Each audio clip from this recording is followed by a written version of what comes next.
Ciro el Grande, un rey persa cumpliendo profecías bíblicas. El decreto de Ciro II, también conocido como Ciro el Grande, marcó un momento decisivo en la historia de Israel al permitir el regreso del pueblo judío a su tierra después de décadas de exilio. Este decreto, emitido por el rey persa en el año 538 a.C., tiene un significado profundo tanto en términos de la procedencia genealógica y cultural de Ciro como en sus efectos para el resurgimiento espiritual y cultural de Israel. Cada uno de estos aspectos también está profundamente entrelazado con las profecías bíblicas y las promesas de Dios, que apuntan a una restauración tras el castigo del exilio. La procedencia genealógica de Ciro II y su política de tolerancia. Ciro II, descendiente de la dinastía aqueménida y vinculado al mítico rey persa Aquemenes, fue criado en un contexto de valores que enfatizaban la armonía y la cooperación entre culturas. Este linaje le dio una visión de liderazgo incluyente y respetuoso, lo cual se alineó sorprendentemente con el papel que Dios le había destinado para liberar a su pueblo. En Isaías 44, 28 y 45 o 1, siglos antes de su nacimiento, Dios habla de Ciro, llamándolo su ungido, y declarando que Ciro sería quien dijera sobre Jerusalén, será reconstruida, y al templo, serás fundado. Este reconocimiento divino de Ciro como instrumento de liberación da un peso espiritual adicional a su política de permitir el regreso de los judíos y la restauración de su culto. La profecía cumplida en Ciro y su papel como libertador resalta cómo su linaje y educación le permitieron gobernar con un enfoque inusual de tolerancia. Al permitir que los cautivos regresaran a sus tierras y restablecieran sus prácticas religiosas, Ciro no solo pacificó sus territorios, sino que cumplió la voluntad de Dios respecto a Israel. Su linaje y el enfoque ético de su dinastía sirvieron, de acuerdo con la profecía bíblica, para que Ciro estableciera un orden que permitiera al pueblo de Dios regresar a su tierra y reconstruir su templo. El decreto de Ciro.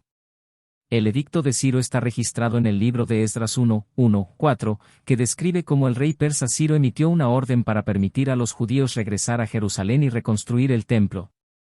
El texto en Esdras 1:4 dice: El primer año de Ciro, rey de Persia, para que se cumpliese la palabra de Jehová por boca de Jeremías, despertó Jehová el espíritu de Ciro, rey de Persia, el cual hizo pasar pregón por todo su reino, y también por escrito, diciendo: Así ha dicho Ciro, rey de Persia, Jehová, el Dios de los cielos, me ha dado todos los reinos de la tierra, y me ha mandado que le edifique casa en Jerusalén, que está en Judá. ¿Quién hay entre vosotros de todo su pueblo? Que su Dios esté con él, y suba a Jerusalén, que está en Judá, y edifique la casa de Jehová, Dios de Israel, él es el Dios, que está en Jerusalén. El decreto no solo permitía el regreso de los judíos, sino que también les otorgaba recursos y apoyo para la reconstrucción del templo. Ciro ofreció no solo la libertad de regresar, sino también las ofrendas de oro, plata y otros materiales para la restauración del templo de Dios. El impacto para Israel, significado cultural y resurgimiento espiritual.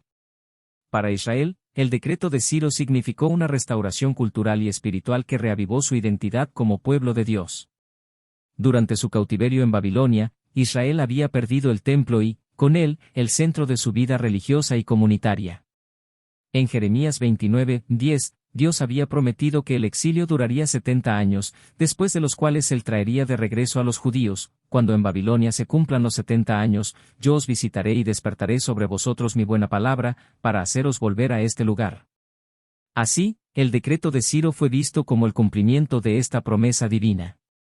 El retorno a Jerusalén y la reconstrucción del templo permitieron al pueblo de Israel restaurar su pacto con Dios. Durante el exilio, se mantuvieron las enseñanzas de los profetas que alentaban a Israel a recordar su identidad y sus leyes, fortaleciendo su fe en un entorno hostil.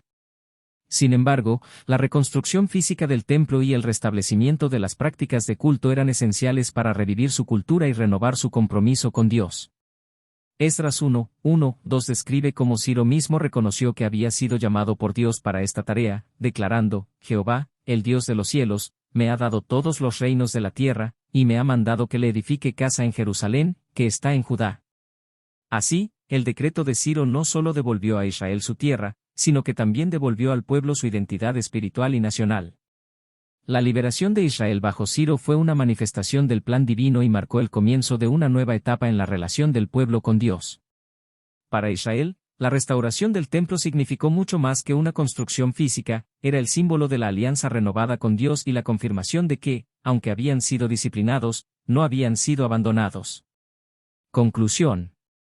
El decreto de Ciro II se convierte, entonces, en un evento de gran importancia histórica y espiritual, en el que el linaje del rey persa y las promesas bíblicas de restauración confluyen en un momento profetizado.